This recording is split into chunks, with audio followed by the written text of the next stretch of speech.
শ্রীমদ্ ভগবদ গীতা আসলে কি? ভগবদ গীতার উদ্দেশ্যই বা অজ্ঞানতার অন্ধকারে আচ্ছন্ন এই জড়জগতের বন্ধন থেকে মানুষকে উদ্ধার করাই হলো এই ভগবদ গীতার মূল উদ্দেশ্য। মানুষকে মানুষ তৈরি করা, মানুষকে মনুষ্যত্ব তৈরি করা, মানুষকে সৎ পথে ভগবানের এই নির্দেশকে মেনে চলা। এর মূল উদ্দেশ্য মানুষের সর্বশ্রেষ্ঠ মনুষ্যত্ব, সত্যতা, বিবেককে জাগিয়ে তোলাই হলো এই ভগবদ্গীতার আসল রহস্য। প্রতিটি মানুষই নানাভাবে দুঃখ কষ্ট পাচ্ছে। যেমন কুরুক্ষেত্রের যুদ্ধের সময় অর্জুন এক মহা সমস্যার সম্মুখীন হয়েছিলেন। অর্জুন ভগবানের কাছে আত্মসমর্পণ করলেন এবং তার ভগবান তাকে গীতার তত্ত্বজ্ঞান দান করে মোহমুক্ত করলেন। এই জড়জগতে কেবল অর্জুনই নন, আমরা প্রত্যেকেই সর্বদাই উৎকণ্ঠতায় জর্জিত। এই জড়জগতের অনিত্য পরিবেশের মাধ্যমে যে অস্তিত্ব তা অস্তিত্বহীনের মতো, এই জড় অস্তিত্বের অনিত্যতার মাধ্যমেই আমাদের ভীত প্রদর্শন করে, কিন্তু তাতে ভীত হওয়ার কোনো কারণ নেই। আমাদের অস্তিত্ব হচ্ছে নিত্য, কিন্তু যে কোনো কারণবশত আমরা সত্যতার আবদ্ধ হয়ে পড়েছি। অলস বলতে বোঝায় তা অস্তিত্বই নেই। এই অনিত্য অস্তিত্বের ফলে মানুষ প্রতিনিয়ত দুঃখ কষ্ট ভোগ করছে, কিন্তু সে এতই মোহাচ্ছন্ন যে তার দুঃখ কষ্ট সম্পর্কেও সে মোটেই অবগত নয়। হাজার হাজার মানুষের মধ্যে কেবল দুই একজন তাদের ক্লেশ জর্জিত অনিত্য অবস্থাকে উপলব্ধি করতে পেরে অনুসন্ধান করতে শুরু করেন। আমি কে? আমি কোথা থেকে এলাম? কেন আমি এই জটিল অবস্থায় পতিত হয়েছি? মানুষ যতক্ষণ পর্যন্ত না তার মোহাচ্ছন্ন অবস্থা কাটিয়ে উঠে, তার দুঃখ দুর্দশা সম্পর্কে সচেতন হয়ে ওঠে, এই অবস্থা থেকে উদ্ধার পাওয়ার জন্য অনুসন্ধান করছে, যতক্ষণ পর্যন্ত না সে বুঝতে পারছে যে সে দুঃখ দুর্দশা চায় না, ততক্ষণ তাকে যথার্থ মানুষ বলে গণ্য করা চলে না। মানুষের মনুষ্যত্বের সূচনা তখনই হয় যখন তার মনে এই সমস্ত প্রশ্নের উদয় হয়ে ওঠে। ব্রহ্মসূত্রে এই অনুসন্ধানকে বলা হয় ব্রহ্ম জিজ্ঞাসা। তথাৎ ব্রহ্ম জিজ্ঞাসা মানব জীবনে এই ব্রহ্ম জিজ্ঞাসা ব্যতীত আর সমস্ত কর্মকেই ব্যর্থ বা অর্থহীন বলে গণ্য করা হয়। তাই যারা ইতিমধ্যেই প্রশ্ন করতে শুরু করেছেন, আমি কে? আমি কোথা থেকে এলাম? আমি কেন এত কষ্ট পাচ্ছি? মৃত্যুর পরে আমি কোথায় যাব? তারই ভগবদ্গীতার প্রকৃত শিক্ষার্থী হওয়ার যোগ্যতা অর্জন করছেন। এই তত্ত্ব যিনি আন্তরিকভাবে অনুসন্ধান করছেন, তিনি ভগবানের প্রতি অকৃত্রিম ভক্তি অর্জন করে। অর্জুন ছিলেন এমনই একজন অনুসন্ধানকারী শিক্ষার্থী। ভগবান শ্রীকৃষ্ণ মানব জীবনের প্রকৃত উদ্দেশ্য সম্বন্ধে মানুষকে সচেতন করে দেওয়ার জন্য এই পৃথিবীতে অবতরণ করেন। তা সত্ত্বেও হাজার হাজার তথ্যানুসন্ধানে মানুষের মধ্যে কোনো ভাগ্যবান ব্যক্তি কেবল ভগবত তত্ত্ব পূর্ণরূপে উপলব্ধি করে নিজের প্রকৃত স্বরূপ সম্বন্ধে অবগত হন। এবং এমন মানুষের জন্যই ভগবদ্গীতা শুনিয়েছেন। অজ্ঞাত নিঃসঙ্গ হিংস্র জন্তুটি আমাদের প্রতিনিয়ত গ্রাস করে চলেছে, কিন্তু ভগবান করুণাময়। বিশেষ করে মানুষের প্রতি তার করুণার অপার। তাই তিনি তার বন্ধু অর্জুনকে শিক্ষার্থী রূপে গ্রহণ করে ভগবদ্গীতার মাধ্যমে মানুষকে ভগবত তথ্য দান করে গেছেন।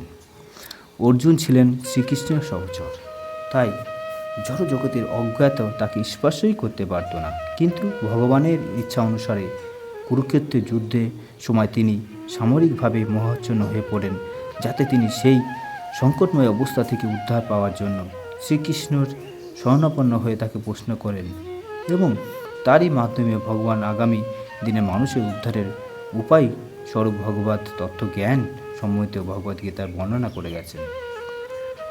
অপার করুণাময় ভগবান মানব জীবনকে সার্থক করে তোলার জন্য মানুষকে তার স্বরূপ সম্বন্ধে অবগত করলেন।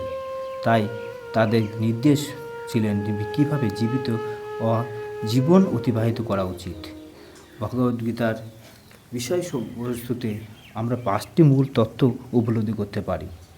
সর্বপ্রথমে ভগবানের স্বরূপ বর্ণনা করা হয়েছে এবং তারই পরিপ্রেক্ষিতে জীবের স্বরূপ ব্যাখ্যা করা হয়েছে।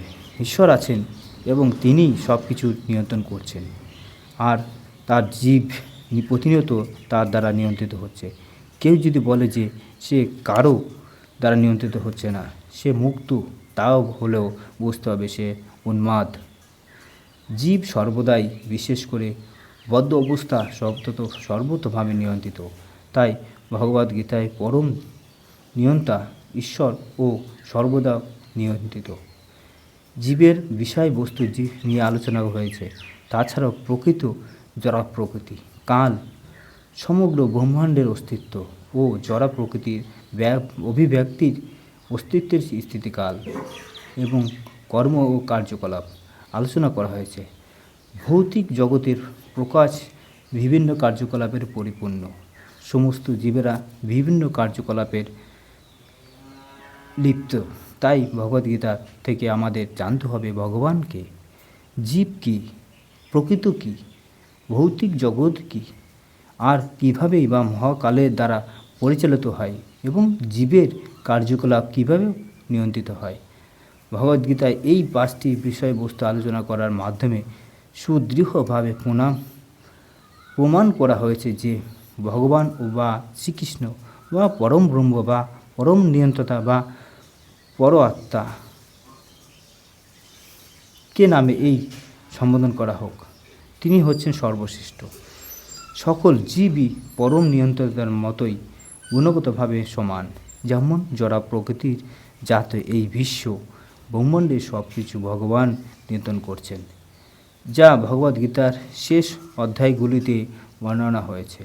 জড় প্রকৃতির গীতা স্বাধীন নয়, পরমেশ্বরের নির্দেশে তাকে কাজ করতে হচ্ছে। শ্রীকৃষ্ণই তাই বলেছেন, মধ্যাক্ষণে প্রকৃতি সয়চে সচরাচর। এই জড় প্রকৃতি আমার নির্দেশনায় ক্রিয়াশীল। আমার যখন ভৌতিক জগতে বিস্ময়কর কোনো কিছু দেখতে দেখি, তখন আমাদের বোঝা উচিত যে এর পেছনে একজন নিয়ন্ত্রতা রয়েছেন। নিয়ন্ত্রিত না হলে কোনো কিছুরই প্রকাশ হতে পারে না। কেউ যদি মনে করে যে কোনো পরিচালক ব্যতীত প্রকৃতি পরিচালিত হচ্ছে, তবে তা শিশুসুলভ নির্বুদ্ধিতা। একটি শিশু যেমন একটি মোটর গাড়ি চলতে দেখে মনে করে যে সে কোনো ঘোড়া বা পশুর দ্বারা পরিচালিত না হয়ে মোটর গাড়ি নিজেই নিজে চলছে, কিন্তু পরিণত বুদ্ধিসম্পন্ন সে কোনো মানুষই মোটর গাড়ি কারিগর ব্যবস্থায় ব্যাপারটি জানে। সে জানে যে একজন চালক কলকবজা নাড়িয়ে সেই গাড়িটিকে চালিয়ে নিয়ে যাচ্ছে। যেমন তেমনই হোক, পরমেশ্বর ভগবান হচ্ছেন এই ভৌতিক জগতে সমস্ত কিছুর পরিচালক। তারই তত্ত্বাবধানে সব কিছুই পরিচালিত হচ্ছে, কিন্তু জীব হচ্ছে ভগবানের অবিচ্ছেদ্য অংশ। এই ভগবদ্গীতাতে তার বিশদ আলোচনা করা হয়েছে। এক বিন্দু সমুদ্রের জল যেমন গুণগতভাবে সমস্ত সমুদ্রের জল থেকে অভিন্ন, এক কণা সোনার যেমন সোনা, ঠিক তেমনই জীব পরম নিয়ন্ত্রিতা বা ঈশ্বর বা ভগবান শ্রীকৃষ্ণের অপরিহাংস অংশ হওয়ার ফলে ভগবানের সমস্ত গুণই তার মধ্যে অনুপরিমাণে বিদ্যমান। কেননা প্রতিটি জীবই ক্ষুদ্র ঈশ্বর, নিয়ন্ত্রণাধীন ঈশ্বর।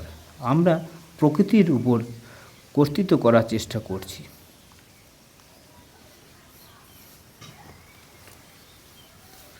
ভগবদ্গীতায় ঈশ্বর, জীব, প্রকৃতি, কাল ও কর্ম এই সবই কিছুরই ব্যাখ্যা করা হয়েছে। এই 5টির মধ্যে ঈশ্বর, জীব, জড় প্রকৃতি, কাল হচ্ছে নিত্য। প্রকৃতির অভিপ্রকাশ অনিত্য হতে পারে, কিন্তু তা মিথ্যা নয়। কোনো না কোনো দার্শনিক বলে থাকতেন যে জড় প্রকৃতির প্রকাশ মিথ্যা, কিন্তু ভগবদ্গীতার দর্শন বা বৈষ্ণব দর্শন তা স্বীকার করে না। প্রকৃতির প্রকাশ যদি সাময়িক, তবুও তা সত্য।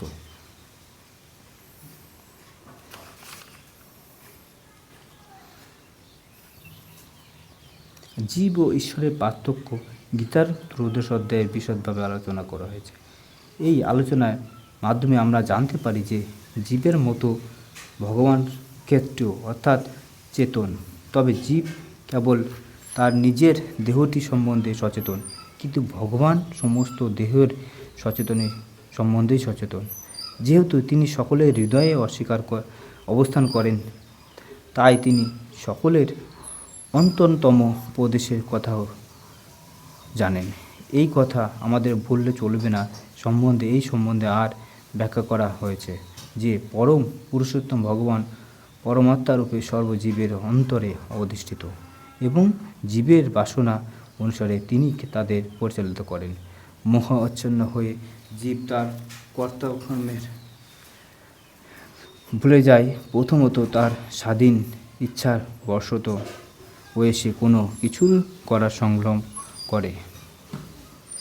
পরম চৈতন্যময় ঈশ্বর ও জীব গুণগতভাবে এক। ঈশ্বরের পরম চৈতন্য ও জীবের অনুচেতনা উভয়ই অপ্রাকৃত। এমনও নয় যে জড়বস্তু সংস্পর্শে আসার ফলে জীবের চেতনা বিকাশ পায়। এই ধারণাটি বিভ্রান্ত। শ্রীকৃষ্ণ বলছেন, মধ্যাক্ষণে প্রকৃতি আমার দ্বারা পরিচালিত প্রকৃতি। তিনি যখন এই জড় জগতে অবতরণ করেন, তখন তার চেতনা জড়া প্রকৃতির দ্বারা প্রভাবিত হয় না। তাই যদি হতো, তবে তিনি পরম তত্ত্বজ্ঞান সম্বন্ধিত ভগবদ্গীতার জ্ঞান দান করতে পারেন। রাধে রাধে।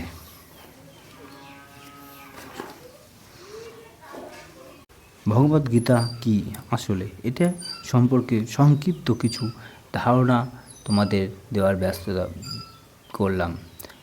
তোমাদের এই ভিডিওটির মাধ্যমে যে জ্ঞান বা উপলব্ধি হলো, তারই সংক্ষিপ্ত আমাকে একটু কমেন্ট করে জানাবে কেমন লাগলো ভিডিওটি।